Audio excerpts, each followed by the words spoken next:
y, y ¿cómo se llama? Ay, déjenme de una vez empezar a transmitir acá.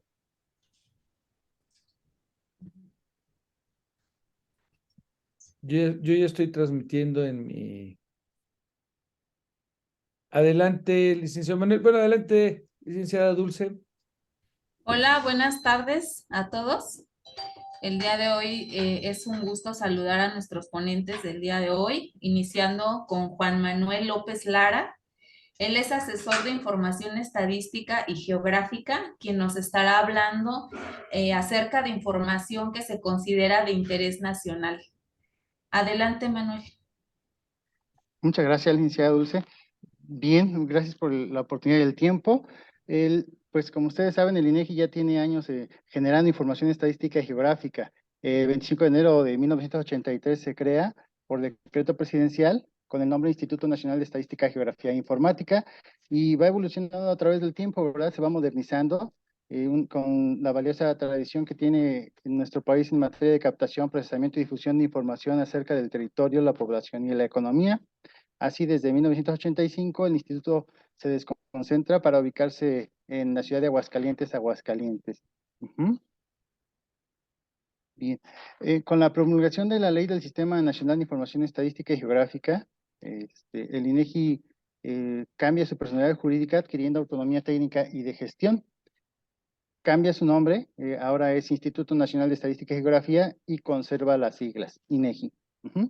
Somos un organismo autónomo responsable de normar y coordinar el Sistema Nacional de Información Estadística y Geográfica, así como de captar y difundir la información de México en cuanto al territorio, los recursos, la población y economía, que permite dar a conocer las características de nuestro país y ayudar a la toma de decisiones. El objetivo prioritario del INEGI es lograr que el Sistema Nacional de Información Estadística y Geográfica suministre a la sociedad y al Estado información de calidad, pertinente, veraz y oportuna, a efecto de coadyuvar al desarrollo nacional bajo los principios de accesibilidad, transparencia, objetividad e independencia. ¿Sí? Lick, rápido, perdóname. ¿No Adelante. estás presentando o sí? No veo tu pantalla. Oh, ay, disculpa.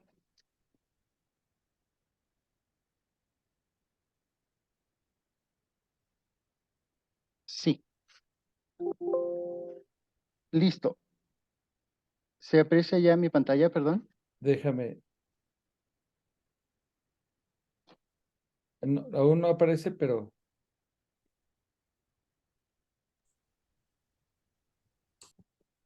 ya está presentando. Una disculpa. Bien. Sí, sí, bueno, el INEGI, como comentábamos hace un momento, tiene ya una tradición desde 1983 en captar y producir la información que se considera de interés nacional, con su sede en 1985 en Aguascalientes, Aguascalientes, ¿sí? Muy bien. Es como coordinador del Sistema Nacional de Información Estadística y Geográfica, se basa o se subdivide en subsistemas de información demográfico y social, subsistema de información económico, subsistema de información geográfico, medio ambiente, ordenamiento territorial y urbano, y el subsistema de información de gobierno, seguridad pública y impartición de justicia. Todos ellos los podemos consultar en línea en nuestra página de INEGI en internet, www.inegi.org.mx. Derivado de lo que se considera interés nacional en base a censos, encuestas y registros administrativos, obtuvimos que en México, nuestro país, hay más de 126 millones de habitantes al 2020 en todo el territorio nacional. Tenemos también aquí una gráfica que nos va mostrando la tasa de crecimiento desde 1895 hasta precisamente el último evento censal 2020.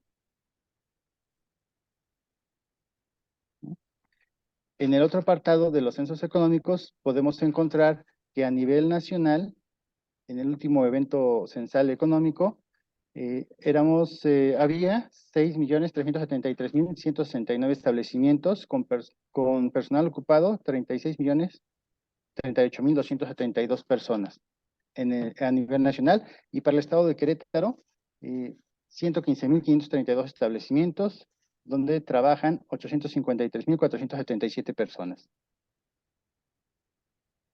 ¿Sí? Y podemos apreciar aquí también el crecimiento en cuanto a los censos económicos son en 2004, 61.627 empresas, al 2019, 115.532. Y su tasa de crecimiento media anual, del 2004 a 2009, 5.1, del 2009 a 2014, 4.1, 2014 a 2019, 3.7. Y todo este universo de información lo podemos encontrar nuevamente en nuestro sitio de INEGI Internet en sistemas de consulta. Y precisamente del censo económico se deriva el directorio de establecimientos, el DENUE. ¿Sí? Este lo puedes consultar igual en línea, donde nos va a mostrar todas las actividades económicas clasificadas por sector de actividad y se va clasificando en subsector, rama, subrama y clase de actividad, que es a lo que realmente se dedican las empresas. Entonces, estamos viendo ahorita una imagen donde aparecen puntos. Esos puntos, distinto color, nos refieren a las empresas clasificadas por sectores: comercio, manufactura, servicios, minería, construcción, servicios de salud, etc. ¿Sí? Y podemos realizar una cuantificación por clase de actividad y sector. Muy bien. Aquí un ejemplo rápido de cómo acceder al sistema. Tenemos aquí en la parte derecha la columna de sectores que están en base al sistema de clasificación industrial de América del Norte y podemos seleccionar la clase de actividad. Al segundo punto, el tamaño del establecimiento. Podemos estratificar por cantidad de personas ocupadas en las empresas, conociendo así la micro, pequeña, mediana y grande empresa por sector de actividad. Y si avanzamos en la siguiente pestaña, tenemos el área geográfica, que podemos desagregarlo a nivel nacional, estado, municipio, localidades. ¿Sí? Simplemente, y tenemos otra herramienta de apoyo de buscar. Puedes buscar una empresa por nombre o razón social, por una calle, por una colonia, por un parque industrial, por código postal, por ventajas competitivas.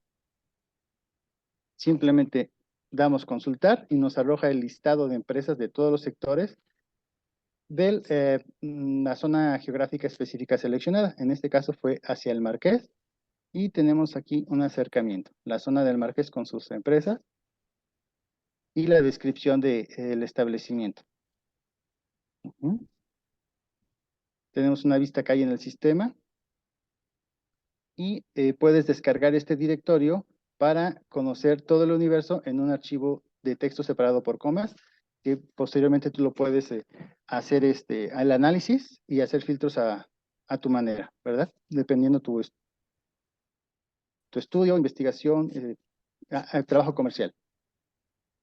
Y también puedes hacer la descarga de este directorio a nivel nacional por sector de actividad, o lo puedes hacer por una entidad. Puedes descargar todo el directorio y el historial de este directorio desde el 2010 a la fecha. Bien, pues quedamos a sus órdenes para si requieren alguna asesoría personalizada, con mucho gusto podemos crear también una dinámica para desarrollar su proyecto. Ya la licenciada Dulce tendrá nuestros datos y podrá hacer el enlace para hacer esa agenda. Gracias. Excelente, muy bien, licenciado Manuel. Vamos a esperar Muchísimas ahorita. gracias, Manuel. Ok. Sí, muchísimas gracias, Manuel, por la información.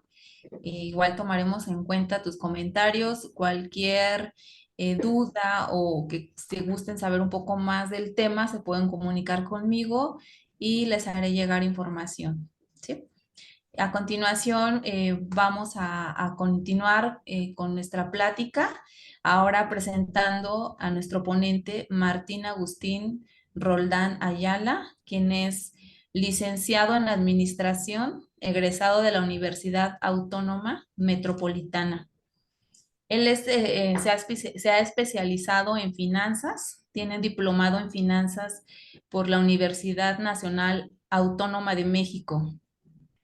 Tiene diplomado en Administración Estratégica, diplomado en Contribuciones Fiscales, maestría en Administración con especialidad en Mercadotecnia, constancia como agente capacitador externo por la Secretaría del Trabajo y Previsión Social, acreditado para la presentación de servicios de asesoría técnica y consultoría profesional. Él es certificado por conocer en el 2013 en la forma de ECO 217, ECO 076, ECO 050, ECO 305. También habilidades en desarrollo humano, y de manera independiente él ha trabajado ofreciendo asesorías integrales de negocios y de desarrollo humano a empresarios de micro, pequeñas y medianas empresas del estado de Querétaro. Es gestor financiero ante diversos bancos nacionales e internacionales, desarrollador de simuladores de negocios que permiten la evaluación de proyectos emprendedores, así como empresas en operación.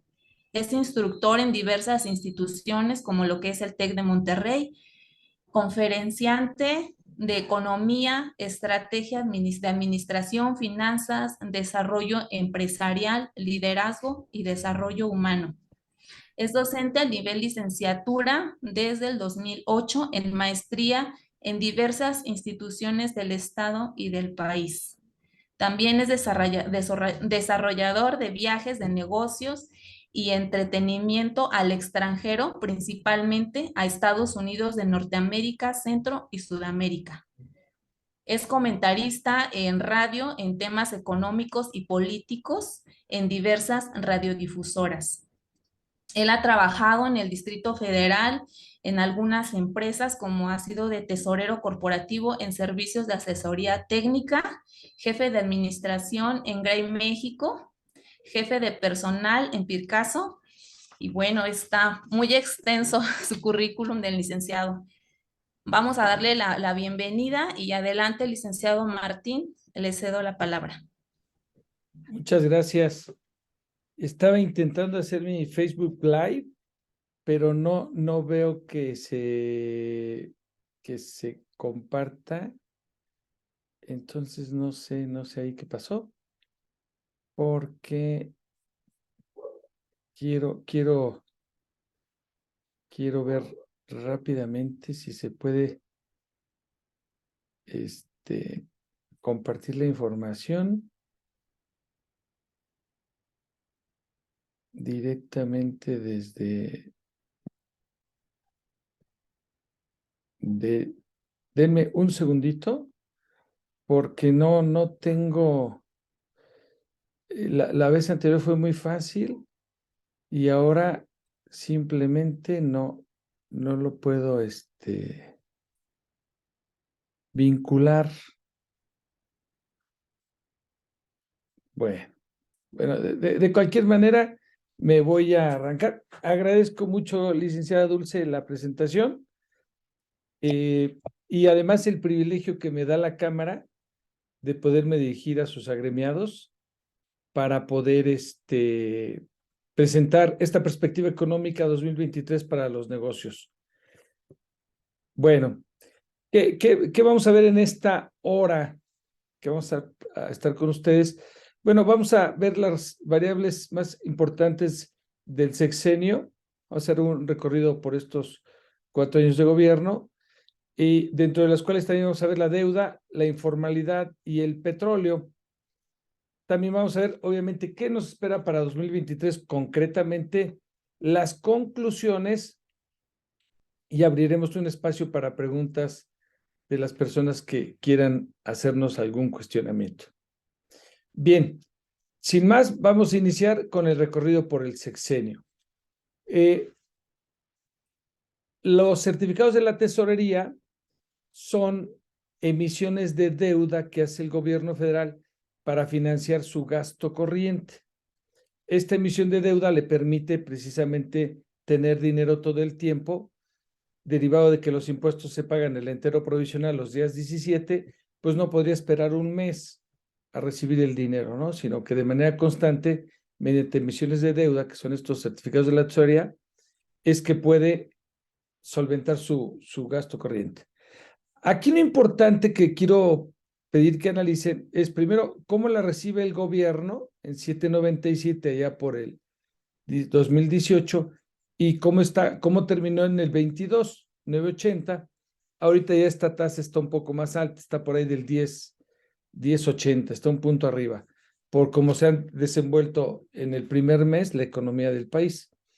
También quiero que analicen mucho cómo estos periodos que vivimos de 1970 al 2000, donde se desajustaron las variables macroeconómicas, pues porque por ahí en ese entonces los políticos que gobernaban este país, Luis Echeverría Álvarez del 70 al 76 y López Portillo del 76 al 82, pues pensaban que sabían de todo. Empezaron a mover las variables macroeconómicas y nos aventamos 30 años de 1970 al 2000 para otra vez volver a meter al redil todas estas variables macroeconómicas que estamos viendo hoy. Y ese es el peligro de que se concentre el poder y la decisión en una sola persona que cree saberlo todo. Ese es el riesgo, como fue en este caso los sexenios de Echeverría y López Portillo. Observamos la TIE, la tasa de interés interbancaria de equilibrio, que es una tasa de referencia que usan los bancos para ofrecer créditos. Esta tasa los bancos hacen una postura, se la mandan a Banco de México. Esa postura es a qué tasa le prestarían a otro banco y Banco de México la determina haciendo promedios y queda como referencia para que una vez con esta tasa de referencia puedan agregarle X puntos a los créditos que nos prestan vía el auto, la casa, las tarjetas de crédito, etcétera. Como verán, este gobierno lo recibió en 8.34, actualmente está en 10.73, bueno, terminó, perdón, 2022 en 10.73 y ahorita ya andará rondando el 11%. Igual, observamos esta tasa como también las tasas de inversión para las personas, que puede ser la CETE, aunque es deuda para el gobierno, y la tasa de crédito para las personas, que es la TIE, aunque es inversión para los bancos, se mueven muy al parejo. CETES, TIE e inflación muy al parejo de cómo esté la economía. Entonces, así como les decía, observen esto en el CETE, que es una tasa de inversión para las personas, y la TIE, que es una tasa de crédito para las personas. Observemos cómo está la inflación. La inflación, como les decía, es el impuesto más dañino principalmente para los menos favorecidos, para las clases menos favorecidas. ¿Por qué? Porque la mayoría de las personas con menores ingresos gasta más, por ejemplo, en su alimentación. Si la inflación es alta, lo más probable es que les pegue en su capacidad de compra. Observemos que la inflación que tomó este gobierno era de 4.72 y hoy está en 7.82 y recientemente se anunciaba la inflación de enero, precisamente por el INEGI, en 7.91. Este fenómeno inflacionario, mientras que en otros países está bajando, aquí con nosotros no se ha podido controlar, no ha podido bajar. Y les decía, les vuelvo a recordar, todos los desmanes de 1970 al 2000 que hicieron estos gobiernos con una sola persona que creía saber todo y de todo, pues vean cómo nos fue. 30 años, una vez que movieron las variables macroeconómicas, 30 años para volverlas a controlar. Ahorita un poco preocupante para este 2023 es que la inflación está un poco renuente a bajar. La anualizada está en 8.45. Y hay un concepto que se llama la inflación subyacente, que es una inflación que no es, digamos, tan volátil como la normal, porque le quitan precisamente algunos elementos que incrementan mucho el precio y lo que hacen es que guarde una tendencia mucho más constante que la inflación normal. Cuando esta inflación está por encima de la inflación normal, se augura, se vislumbra que no va a bajar pronto. Y esa es la historia para este año para el país. Hay algunas previsiones que la ponen por ahí del 3%, que por supuesto no vamos a llegar. Y hay otras que le ponen el 6%, que todavía yo la veo más probable. Pero muchos de ustedes se preguntarán, ¿por qué no baja la inflación? si la inflación, si las tasas de interés, la tasa objetivo, que es el siguiente indicador que vamos a ver, ya está en 11%. Ayer la Junta de Gobierno del Banco de México se reunió y, no haciendo caso a la FED de incrementar 25 puntos base la tasa, la incrementó 50, es decir, de 10.50 a 11%, y eso hace pues que el crédito sea más caro para las personas y obviamente se desinhiba el consumo, ¿no? Y esta es la 16ª alza que tiene la tasa objetivo en el país. Entonces, la pregunta es, ¿por qué no baja? Y la realidad es que son varias las causas, ¿no? Pero principalmente la inseguridad que prevalece casi ya en todo el país. Recién platicaba yo con personas que literalmente ya no puedes ir a ningún lugar. Nosotros en Querétaro somos privilegiados, pero dirígete a Guadalajara, vete temprano. Dirígete a Hidalgo, vete temprano. Dirígete a San Luis Potosí, vete temprano. Dirígete al Estado de México, vete temprano. O sea, parece que no, pero esa inseguridad incluso desinhibe la movilidad de las personas, el turismo interno, por ejemplo, o la corrupción, que hemos visto ya en 1000 casos de corrupción en el país en este sexenio, y lejos de que se haga algo, está muy claro que se solapa desde el gobierno la corrupción. El esquema fiscal que ha impedido la competitividad y no hay ningún tipo de apoyo para las empresas. El sistema financiero ineficiente porque finalmente no, y ahora más que nunca pues, se van a poder reactivar los créditos con tasas tan caras. Y finalmente, los altos costos laborales. Me quiero detener tantito aquí. No es malo que suba el salario, ¿sí? Pero obviamente hay que hacerlo con cierta inteligencia. Si todo lo vemos político, entonces vamos a tener después problemas solitos, ¿sí? Simplemente voy a nombrar 3 cuestiones que a la clase patronal le están pegando. Obviamente el incremento al mínimo, el incremento de vacaciones, donde de 6 días se va a 12, que tampoco es malo, insisto, pero creo que es el peor momento para hacerlo. Venimos de una pandemia y de una crisis derivada por la guerra, entonces creo que los tiempos, los momentos no son los adecuados. Y finalmente, aunado a los incrementos en el salario y a la duplicidad en las vacaciones, viene un tercer incremento que tienen que pagar exclusivamente los patrones, ¿sí? Para llevar las aportaciones del SAR del 5 al 13%. Entonces, la carga que está teniendo la empresa realmente es fuerte y eso pues lo están anticipando los empresarios. Al final del día, como todo el mundo que pone una empresa, la pones para ganar, no para perder. Y si todavía eso le sumamos que toda la carga social solamente se te permite deducir el 53%, pues por ahí también hay explicación del por qué no cede la inflación en México cuando, por ejemplo, en Estados Unidos ya está dando muestras de que la están pudiendo controlar. Bueno, les decíamos, la tasa objetivo, este gobierno la tomó en el 8%, ahorita está en el 11%. ¿Qué pasa? Esta política económica de subir la tasa objetivo, pues nos indica que el crédito es caro. Quien quiere prender ahorita, pues se va a encontrar con una tasa cara, ¿no? Y ese es el objetivo para poder controlar el consumo. Esa es la receta. Amarga, triste, que frena el desarrollo de un país, sí, pero finalmente necesaria para poder controlar la inflación. Sin embargo, insisto, no hemos visto que solamente con el incremento de tasas se pueda controlar, incluso con el famoso PASIC, que lo que vemos es que no ha habido una forma realmente donde el gobierno convenza a los participantes para que realmente le apoyen.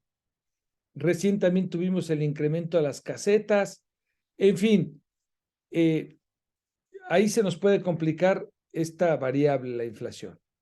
Bien, está en el 11% la tasa de referencia, ya lo veíamos, Y algunos se preguntarán, bueno, pero ¿por qué pagamos tan caro si, por ejemplo, la Reserva Federal paga el 4.75 o el Banco Central Europeo el 3 o el Banco Inglés el 4 o Canadá, nuestro socio, otro de nuestros socios, 4.50? Bueno, pues porque tenemos a un contrincante que está también luchando por inversiones, que está también luchando para llevar a su país dinero. Brasil. Brasil está pagando el 13.75. Nosotros estamos en el 11. Estamos pagando ya 6.25 puntos adicionales de tasa para poder retener los capitales y poder hacer atractivo también el que no salgan despavoridos del país. Y por eso es la explicación del por qué se sube la tasa. Competimos contra Brasil, principalmente aquí en el continente americano. El dólar, esta moneda que realmente se ha visto fuerte en estos últimos 2 años, ¿verdad? Lo tomamos a 20.47, lo tomó este gobierno, y actualmente 18.79, y ahorita anda un peso abajo, 18.80 por ahí. Esta es una de las cuestiones que el banco cacaraquea como, perdón, que el gobierno cacaraquea como si fuesen realmente ¿cómo le podemos llamar? Un logro del gobierno. Sin embargo, nada es más lejos que eso, ¿sí? ¿Por qué tenemos un dólar fuerte? Porque tenemos exportaciones como nunca debido al conflicto de Estados Unidos con China. ¿Por qué tenemos un dólar fuerte? Porque tenemos remesas históricas como nunca, derivado de la expulsión de casi 800,000 mexicanos. No, 1.200.000 mexicanos. Ahorita voy a explicar esa situación. Entonces, ¿por qué tenemos dólares? Porque el turismo es una de las actividades que ciertamente se ha activado, y eso es lo que nos está generando dólares. Pero obviamente en ninguna de esas situaciones está realmente la mano del gobierno, que pudieron decir, sí, mira, es por esto.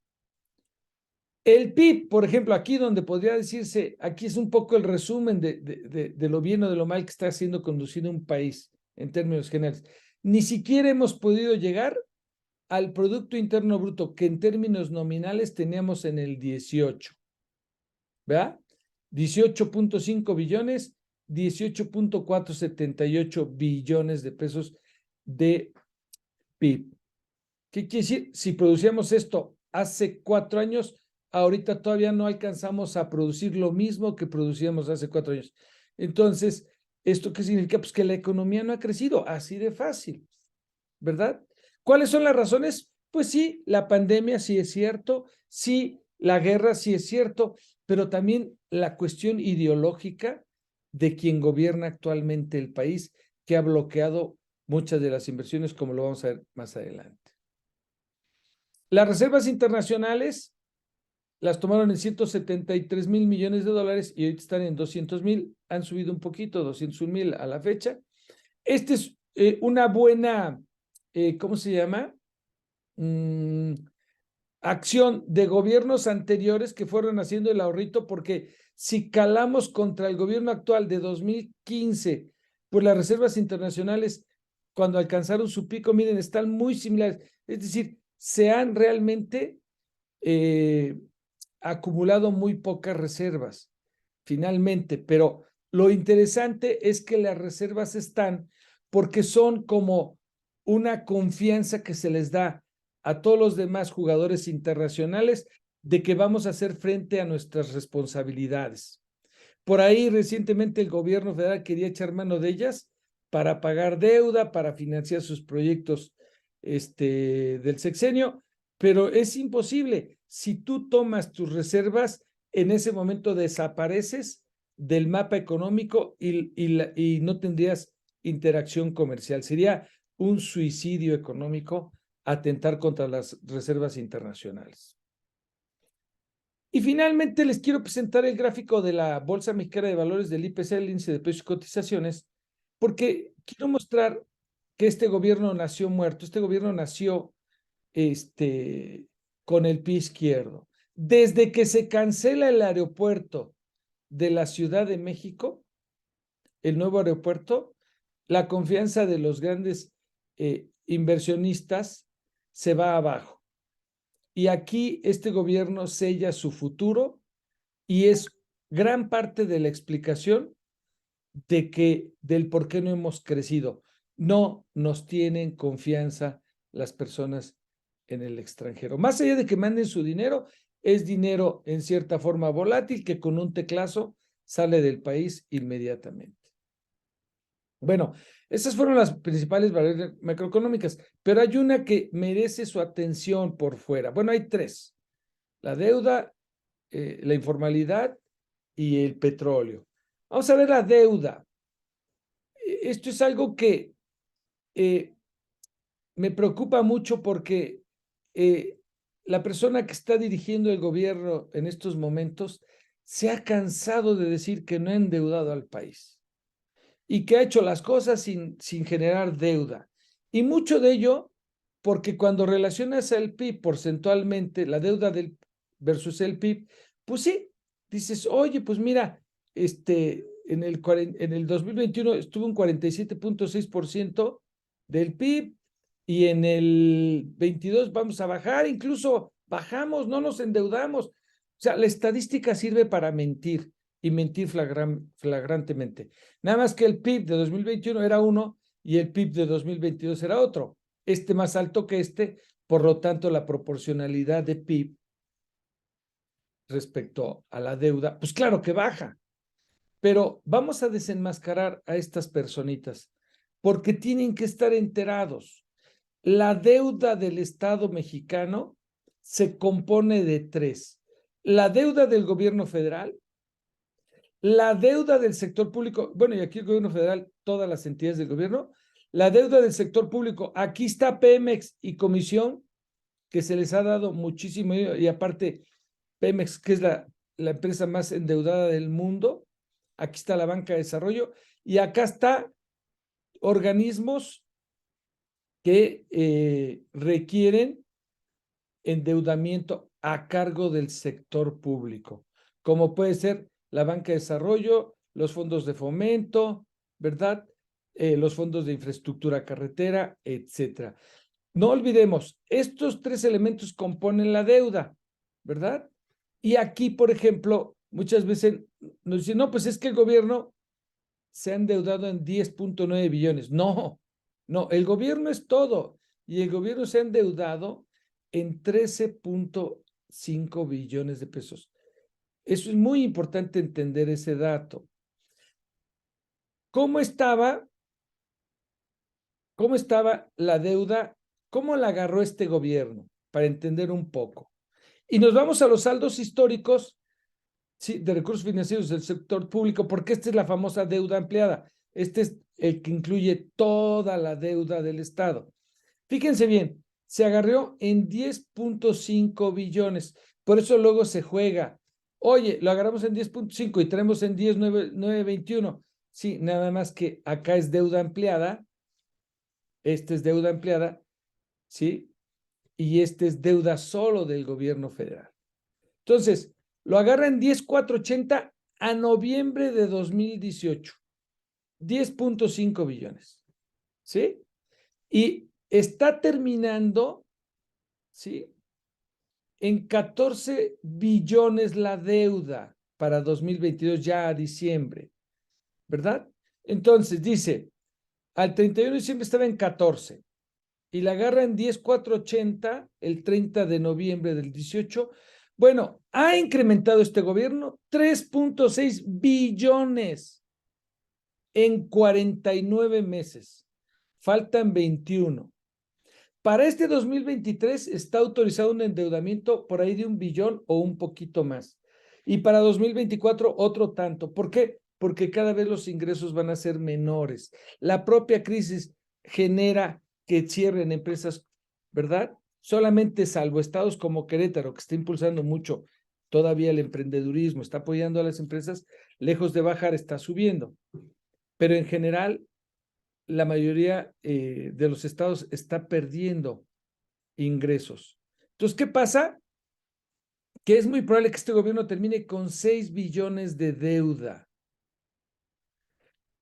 Si ustedes hacen un ejercicio así muy rápido, estos 3.611.000.000.000 los dividen entre 49 meses y luego entre 30.4 días y luego entre 24 horas y luego entre 60 minutos, vamos a encontrar que la deuda, perdón, es por minuto, no es por segundo, que nos endeudamos 1.683.475 pesos cada minuto. O sea, yo en estos 60 minutos que voy a estar con ustedes, el gobierno sin más ya tendrá una deuda de 101 millones de pesos.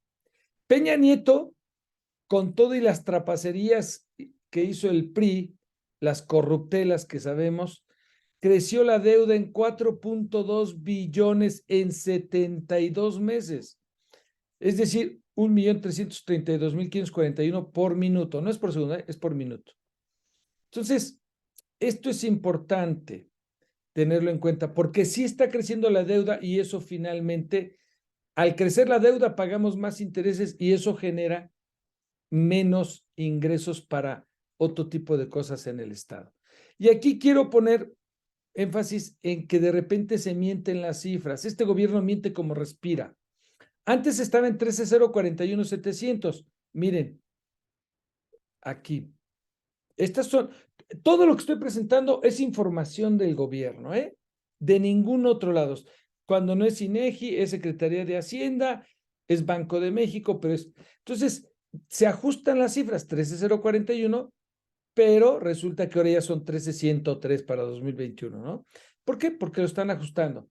Bueno, esto es un poco para tener el antecedente. Quiero demostrar que este gobierno no hay que creerle absolutamente nada. Y les decía, si crece tu deuda, crece el pago de intereses. Y eso es exactamente como una persona, un hogar, ¿no? Si vas a pagar más de la tarjeta de crédito, te resta opciones de comprarte otros zapatos, de comprarte una ropa, etcétera, ¿no? Y también es muy probable, este es el tercer trimestre 13,505, pero es muy probable que la deuda real a fin de año quede en 14,204. Miren, acá están presentando 14,091, ¿verdad? Bueno, pues es muy probable que la deuda al finalizar este 2022, ya una vez que se ajusten las cuentas, sean de 14 billones. Es decir, en 49 meses, 3.7 billones de incremento de deuda. 3.7 billones. Les recuerdo, Peña Nieto, con todo y sus rapacerías y sus tranzas, la incrementó en 4.2 billones en todo el sexenio. Este gobierno probablemente, sí, termine debiendo el doble. Y se supone que según este hombre, pues ya no hay corrupción, ya hay ahorros por corrupción, está la austeridad, que más bien es un austericidio, etcétera. Entonces, es mentira. Ha endeudado al país tremendamente. La informalidad laboral. ¿Qué significa? Pues que estén las variables ahorita macroeconómicas descontroladas, yo así le llamo, los CETES, la TIE, la inflación, la deuda. Bueno, pues más informalidad. ¿Y qué es la informalidad? Pues no es otra cosa más que personas que no tienen prestaciones. Y a octubre del 22 había 32.4 millones. Ya hay más personas en la informalidad, bueno, desde siempre, incluso no nada más en este sexenio, antes, pues sí se ha acrecentado. Hay más personas en la informalidad que personas dadas de alta en el Seguro Social. Que por cierto, esta cifra, para ser honestos, yo la busqué, ¿verdad? Y es de INEGI, es el economista, y ahorita que veamos las cifras del propio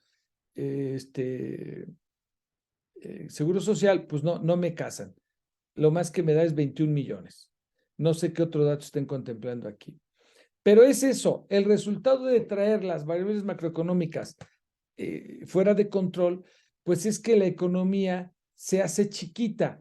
¿Y qué pasa? Crecen los informales. ¿Y qué pasa? Pues que vas a tener competencia desleal, ¿no? Tú que sí estás pagando impuestos, tú que sí estás retenido por el gobierno y condicionado y supervisado, y cuidadito y no entregues una declaración, y cuidadito y no pagues el seguro social, y cuidadito y esto, y cuidadito y lo otro.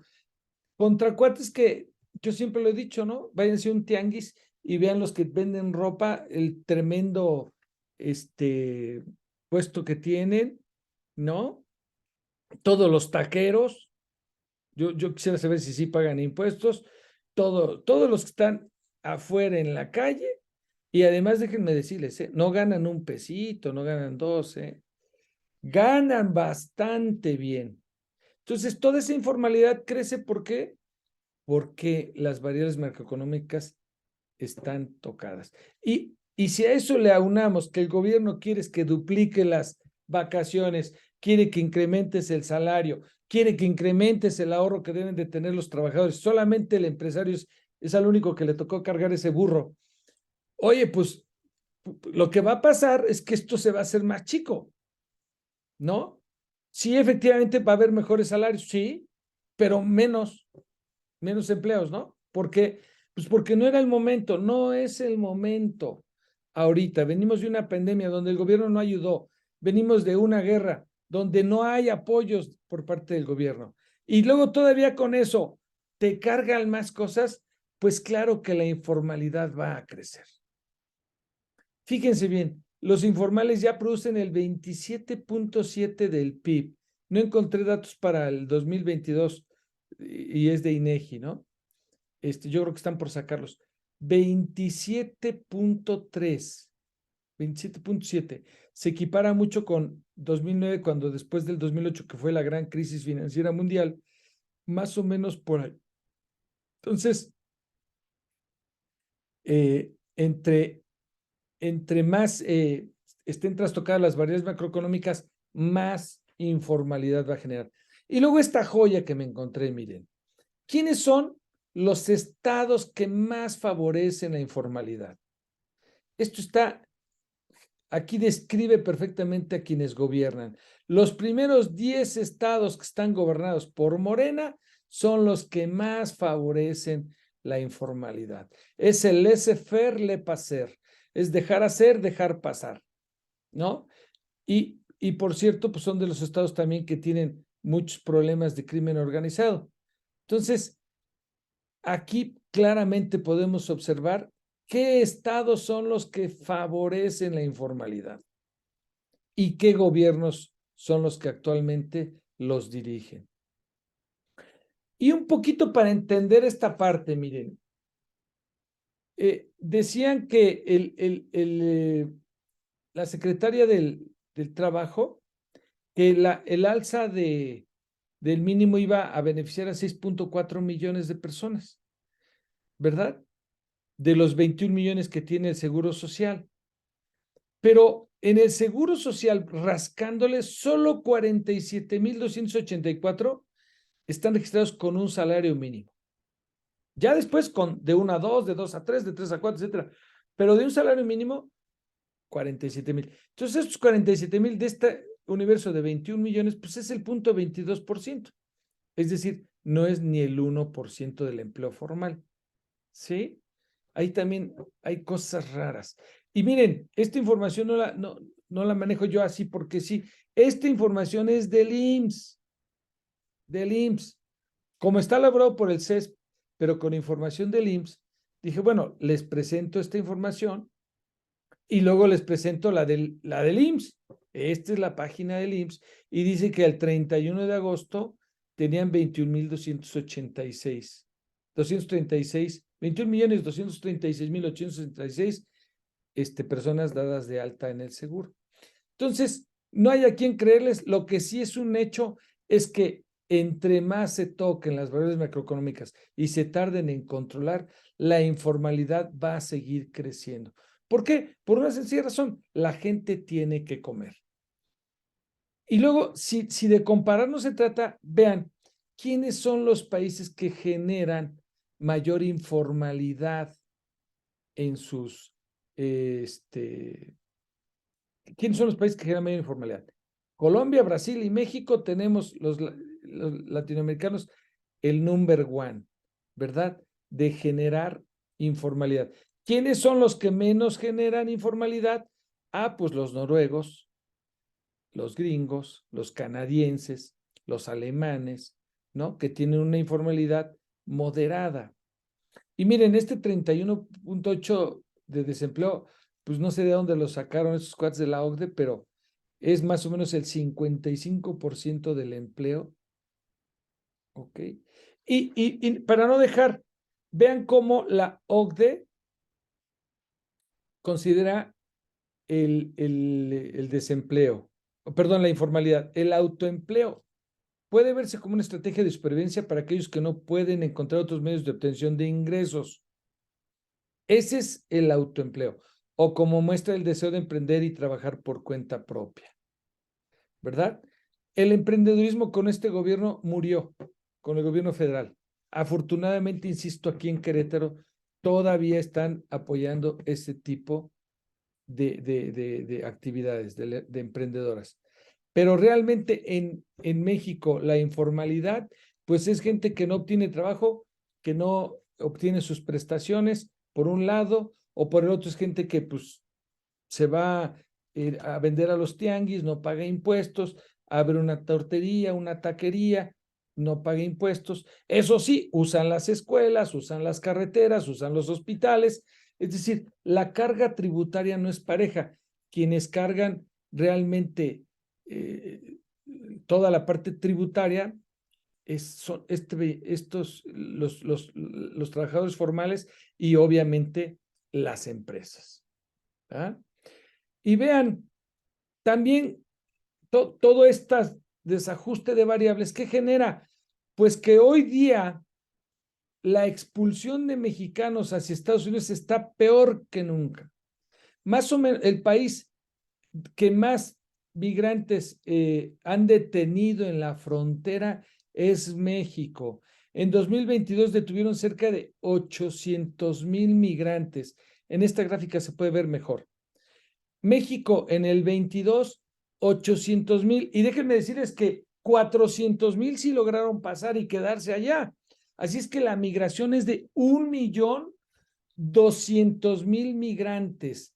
¿Quiénes son los países con más migrantes? Obviamente Estados Unidos. ¿Quiénes son los países que expulsan a más personas? Porque aquí no hay las oportunidades. La India y México. Este era 2020. ¿Sí? Sigue siendo México. Rusia, pues por la guerra, ¿no? Pero México es el segundo país que expulsa a mexicanos hacia el extranjero. Ahora entienden por qué hay tantas remesas, por qué rompemos récord. Y yo les decía a alguien, ¿no? Que el presidente se la cargue como un logro de él es algo similar a que yo, que tengo 3 hijas, las corra de mi casa, no les dé opción de estudio ni de trabajo, las corra de mi casa, y ellas como pueden van saliendo adelante y todavía le mandan a su madre un dinerito para que se ayude, y yo salgo aquí con los vecinos a cacarearlo, ¿no? Miren qué buenas hijas tengo, nos mandan dinero, pues yo creo que cualquier vecino mira este hijo de su, qué horror, es un cínico, ¿no? Después de que las corrió y que todavía estas niñas le ayudan, lo presume, ¿no? Sí se necesitaría ser un verdadero caradura, un cínico para hacer eso. Bien, ¿cuáles son los países latinos que más emigran?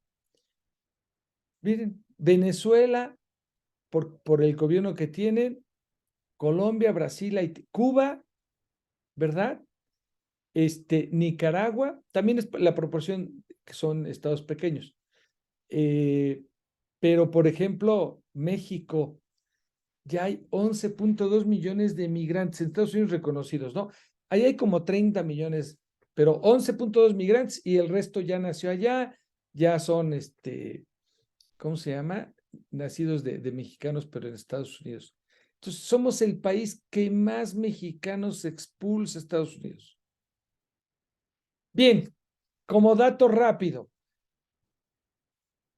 y la metí como un poco para ver dónde invertir La bolsa, su rendimiento en 15 años muy pobre, ¿sí? En Estados Unidos, bueno, los que puedan invertir en Estados Unidos estaría padre, buenos rendimientos, ¿verdad? Brasil, pues ni al caso tampoco. Invertir en el dólar ahorita sí ha sido una mala idea porque el dólar está realmente barato. Si las variables se siguen descontrolando o si Estados Unidos entra en recesión, es muy probable que el dólar empiece al alza, ¿verdad? Invertir en el oro también puede ser una buena opción, en la plata, pero fíjense, invertir en los CETES y en los bonos del gobierno, dadas las tasas tan altas, puede resultar una excelente opción de inversión.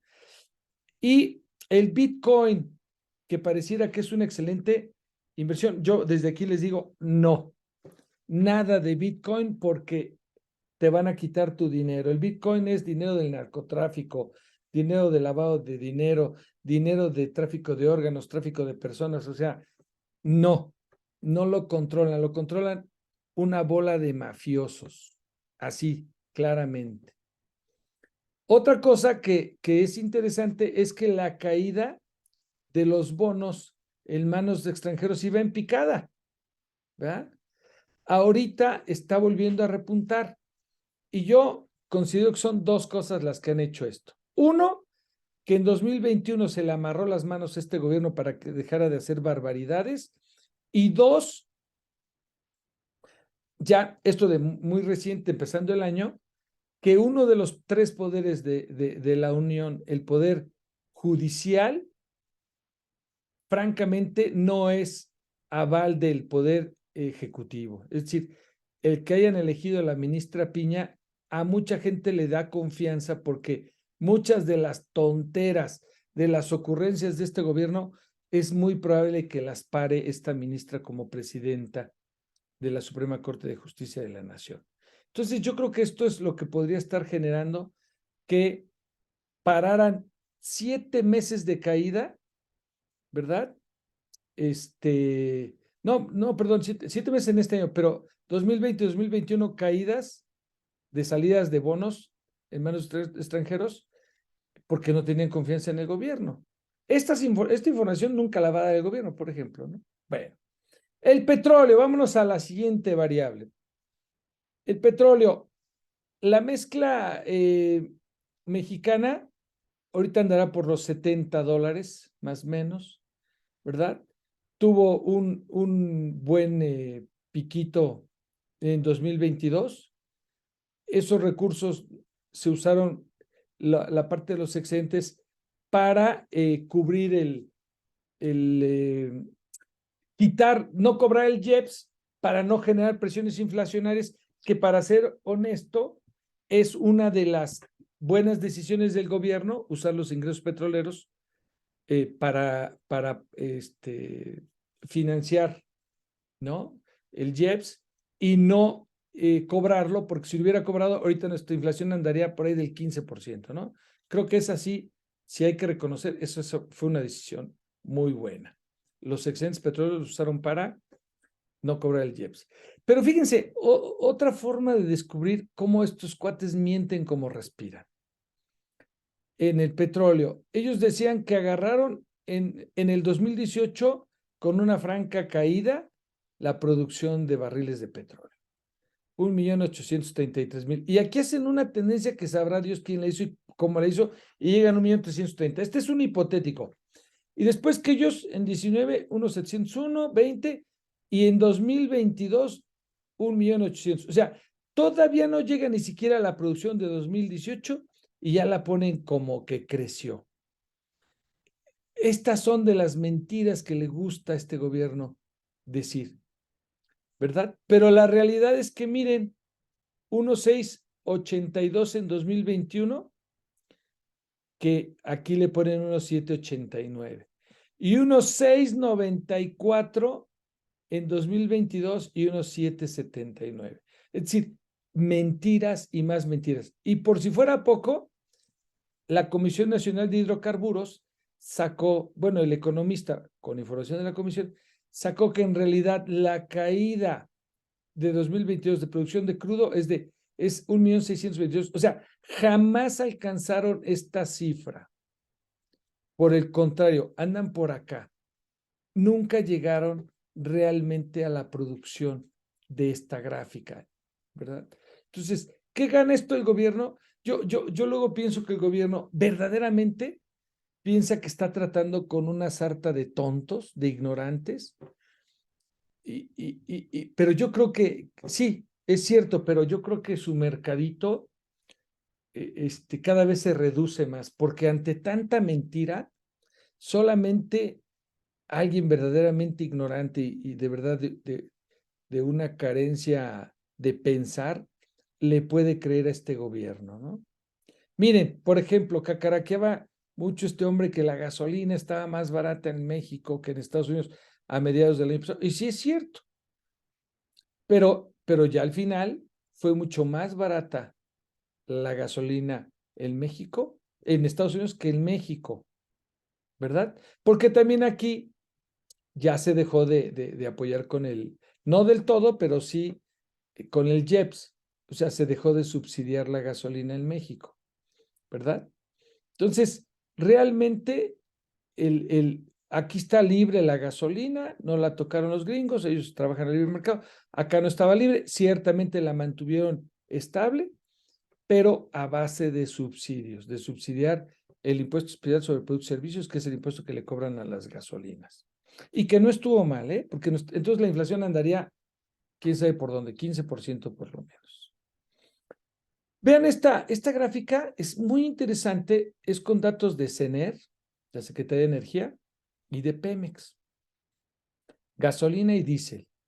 Observen que Pemex ha incrementado sus importaciones, pero ha disminuido o no ha dado permisos para que los privados puedan importar más gasolina. Está haciendo la misma estrategia que con la Comisión Federal de Electricidad. Solo me compras gasolina a mí, ¿no? Y miren, yo honradamente comprarle la gasolina a Pemex, no. Yo compro móvil, lo declaro públicamente, porque me rinde más. Y si ustedes viajan por el sur del país, es una pena esas gasolineras que apenas cargas y no te rinde, dependiendo del carro que traigas, pero te rinde 7, 8, 10 kilómetros por litro y verdaderamente no sé qué, no sé si sean los gasolineros, no sé si sea Pemex o sea una corruptela de ambos, pero no te rinde tu gasolina, ¿sí? Y pasa lo mismo con el diésel. Y esto me lleva ya a inicios del sexenio, cuando la famosa o supuesta guerra al huachicol, que en realidad fue una ineptitud del gobierno para mantener la compra de los contratos de gasolina, y se inventó una guerra estúpida porque en realidad no existió. Hoy está peor el huachicol que hace 4 años. Y son más cínicos. Y para prueba, váyanse por las noches hacia San Luis o váyanse por las noches hacia la Ciudad de México y ahí van a ver titipuchal de gente vendiendo huachicol. Y yo creo que ya ni siquiera en la noche, en el día. Entonces, esto es muy delicado porque el gobierno está restringiendo la importación de gasolinas a los particulares. Él sí está ampliando sus importaciones. Más o menos el 80% de las importaciones vienen de Estados Unidos. 80%. No somos no, autoabastecibles. Con todo y su estrategia de apoyar a Pemex, que le ha dado casi $1 billón, no han servido para nada porque Pemex es un muerto viviente. Ese no lo revive ni Dios Padre. ¿Sí? Es una empresa que la estrategia de los gobiernos anteriores era hacerla lo más chiquita posible para que entraran privados a invertirle. Les cuento, Cuba, la más socialista de todos los socialistas, le da su petróleo a empresas españolas para que lo extraigan y le den a él una renta, porque están tan jodidos que no podrían ni siquiera extraer el petróleo, y eso que están propiamente en el hoyo de Dona, que es una de las fuentes de abastecimiento de petróleo para Estados Unidos, México, casi inagotable, ¿no? Entonces, Cuba le da su petróleo a petroleras españolas para que los traigan y le paguen una renta. Aquí en México el petróleo no es negocio, por donde se le vea, solamente sirve para saquear más al país, como lo han hecho todos los demás gobiernos, por cierto. Bien, Finalmente, ¿qué nos espera en 2023? El gobierno sigue aferrado a un crecimiento del 3%, 3.5%, o sea, imagínense, no lo creo. De hecho, la conclusión es no creerle al gobierno porque miente como respira, ¿verdad? Y para muestra, aquí están varios botoncitos. Por ejemplo, decía que el PIB para 2022 es 4.1 y el de 2021 6.3 y quedó en 4.8 y 2.9. Entonces, no hay manera de creerles, ¿no?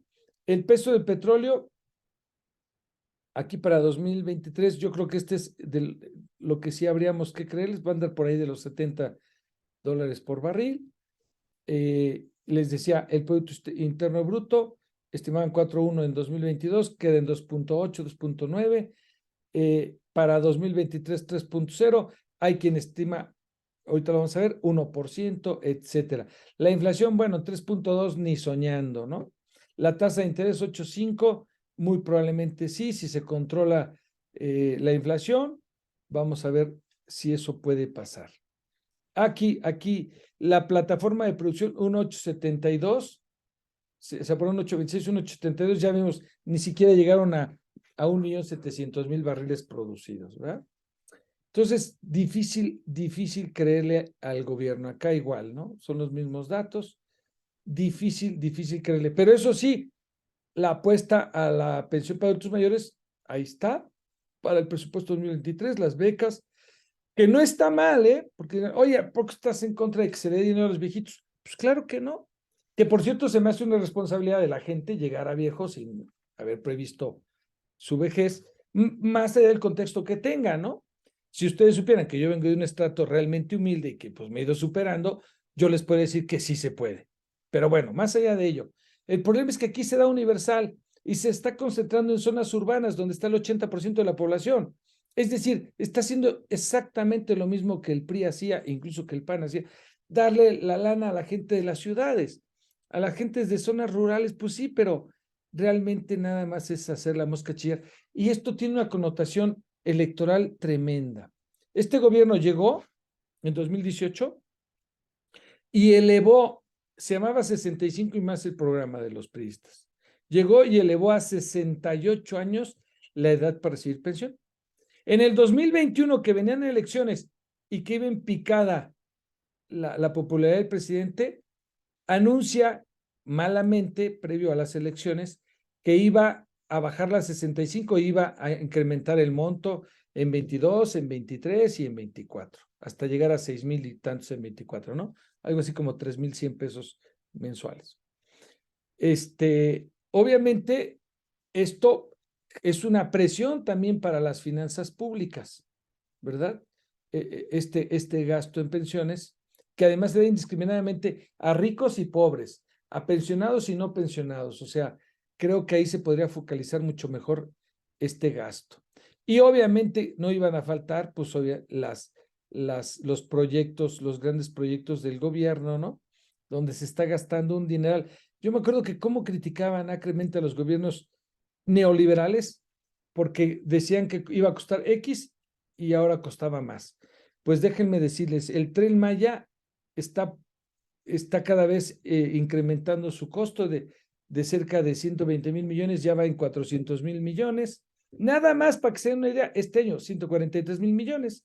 La refinería Dos Bocas de 8,000 millones de dólares ya va ahorita en 22, 20 y tantos mil millones de dólares. Y por eso no quisieron hacer las 5 empresas que estuvieron en la postura, porque ni era el costo ni era el tiempo en el que podrían hacer la tal refinería. En fin, vamos a ver un poco la perspectiva de los que sí estudian, ¿no? Concretamente, esta es la encuesta de Banco de México. Banco de México, ¿qué dice? El PIB va a quedar, quedó en 2.9 el PIB, como ya veíamos, la inflación 7.91, y ¿cómo va a quedar el PIB para 2023? 0.92. Algunos ya lo ajustaron ahorita al 1%. ¿Cómo va a quedar la inflación? 4.99. Ahorita con el dato de enero probablemente esta se suba a 6%. ¿no? ¿Cómo va a quedar la tasa del CETE? Fíjense, más realistas, 10%. No ve. Si esta no baja, obviamente la inflación, quiere decir que no va a bajar tampoco. Entonces, con una tasa del 10% del CETE, yo creo que la inflación debería andar por ahí del 6%. ¿Sí? Entonces, concreto, Producto Interno Bruto crecerá tal vez 1%. La inflación yo la pondría en 6%, aquí 5%, pero 6%, y las tasas de interés 10%. Eso es lo que nos espera para 2023. Aquí hay, por ejemplo, BBVA le da 0.6% de crecimiento al PIB, 4% de inflación y 10% de la tasa monetaria. Yo cuando veo este dato y luego veo esta inflación, no me la puedo creer, porque si se mantiene cara la tasa es porque acá no ha cedido. Entonces yo esto lo elevo al 6%. Y finalmente, en esta misma encuesta que hace Banco de México, ¿qué es lo que podría obstaculizar el crecimiento? La inseguridad ya está tomando tintes de alarma, de no ser, de creerle al presidente que su estrategia iba muy bien. Ahorita es el primer lugar que en general las personas ven como que le puede afectar. La inflación, el segundo punto. Llevamos ya 2 años más lo que va corriendo de no poder controlar la inflación y ahí afectando a los que menos tienen. El Estado de Derecho, ¿sí? El que no respete el gobierno, la incertidumbre política, la política monetaria que se está usando. Entonces, 1, 2, 3, 4, 5 problemas muy interesantes. Fíjense, la política monetaria y la debilidad del mercado externo y la economía mundial, que antes no tenían mucho peso, ahora ya están teniendo un peso importante. Y la ausencia del cambio estructural y la corrupción. Es chistoso porque pareciera que los mexicanos ya nos acostumbramos, como decía Peña, que la corrupción era cultural. Bueno, parece que ya nos acostumbramos. Ya estoy terminando. Vámonos con las conclusiones y termino en 3 minutitos para cerrar ¿cómo se llama? La charla. Internas, a nivel gobierno, a nivel México, tenemos un gobierno que miente como respira, corrupto y tremendamente inepto. No hay manera de creerles. El gobierno federal. Algo importante es que la sociedad civil ha demostrado que puede salir de su letargo. ¿Sí? La marcha del 13 de noviembre de 2022 fue una muestra de ello y, por cierto, aprovecho para invitarlos a la próxima, el 26 de febrero, en Plaza de Armas a las 11. Si la sociedad no nos organizamos y le mandamos un mensaje al gobierno de que ahí estamos, después no nos quejemos. Así le pasó a Venezuela y así le está pasando a muchos países que en su letargo de la sociedad, ese no es mi problema, a mí no me afecta, etcétera. Después se los comieron los gobiernos vía las armas. No en balde se está militarizando el país. El Poder Judicial, sin duda, un baluarte de nuestra democracia. ¿Sí? Como les decía antes, al igual que la elección de 2021, se le amarró las manos al gobierno para que no pudiera afectar más. Ahora yo tengo mucha confianza que con la ministra Piña se revierta el plan B de la reforma electoral, se revierta la ley eléctrica, porque eso es lo que nos está frenando. Yo estoy seguro que si este gobierno entendiera el tiempo histórico que está viviendo a nivel internacional, ni siquiera tendríamos crisis interna aquí nosotros. La hubiésemos transitado como en el 2008, que casi se caía el mundo y el México no la vimos tan fuerte. ¿Sí? Conclusiones externas, es decir, las globales.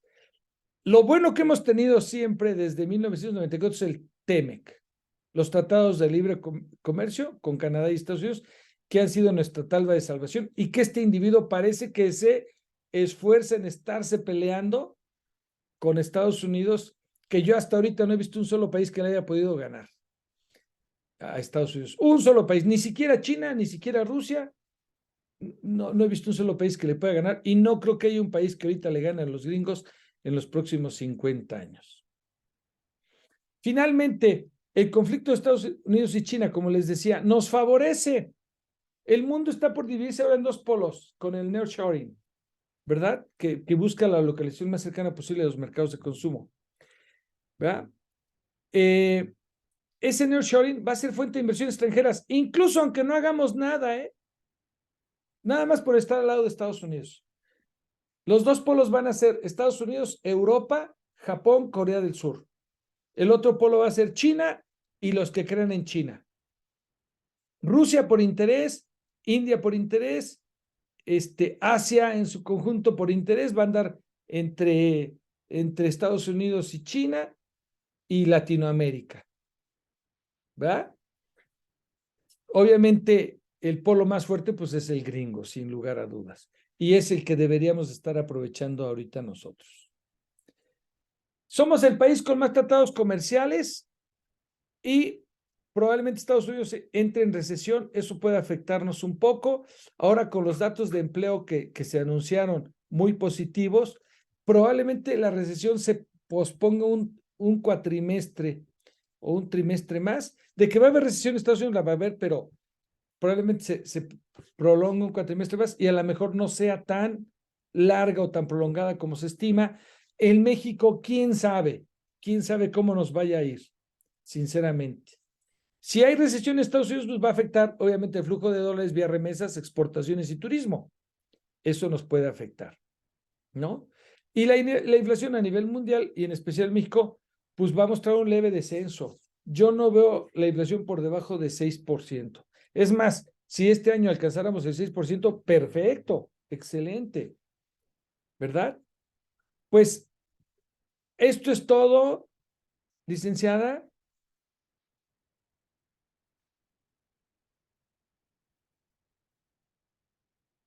Dulce. No sé si podríamos abrir un espacio para preguntas de las personas que nos hacen favor de escucharnos. Si gustan levantar su manita.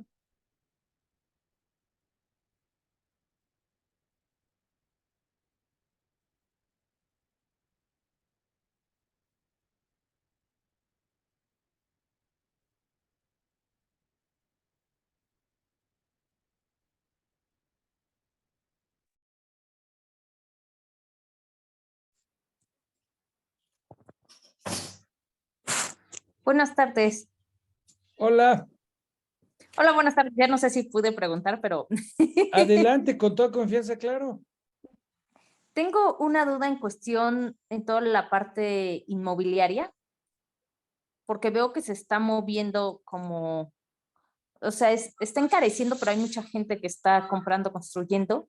¿Qué recomendaciones hay para ese mercado? Aquí la cuestión es que Querétaro está, ahora sí que estamos en otro nivel, ¿eh?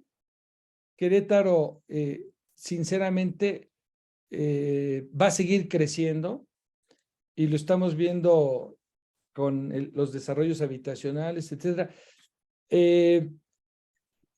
Va a ser bueno, sí, va a ser malo a la larga tal vez. ¿Qué pasa con Querétaro? Es un lugar agradable, atractivo para vivir, para trabajar, para estudiar, ¿no? Entonces, sí, Querétaro se va, y aparte seguro, todavía tenemos esa chance, ¿no?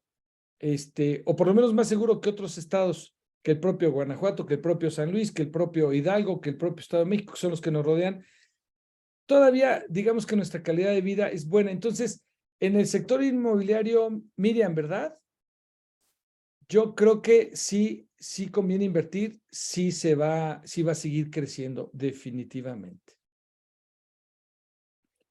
Y aparte, ahorita con todas las trabas al aeropuerto de la Ciudad de México, que ya van a sacar la carga, entonces también Querétaro se va a ver muy favorecido de esa decisión. Se van a venir para acá empresas, se van a venir obviamente empleados.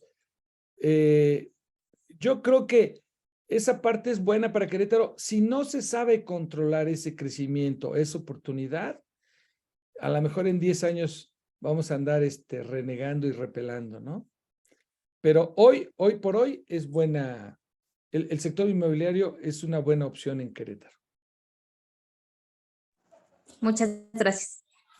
Gracias a ti, Miriam. No sé si alguien guste,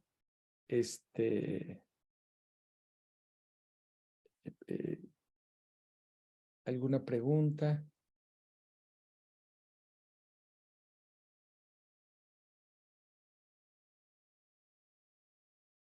¿Alguna preguntita?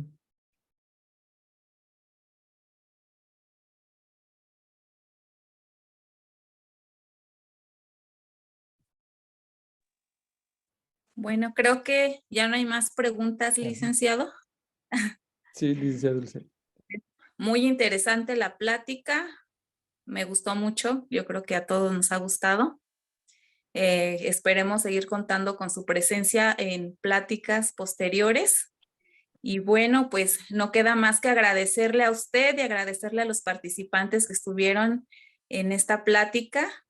Y en nombre de la Cámara de Comercio y del licenciado Fabián Camacho, les damos las gracias. A sus órdenes y como siempre un privilegio poder trabajar con la Cámara. Muchas gracias. A usted, licenciado. Que pasen bonita noche. Gracias. Hasta luego, buenas noches, gracias. Gracias, buenas noches.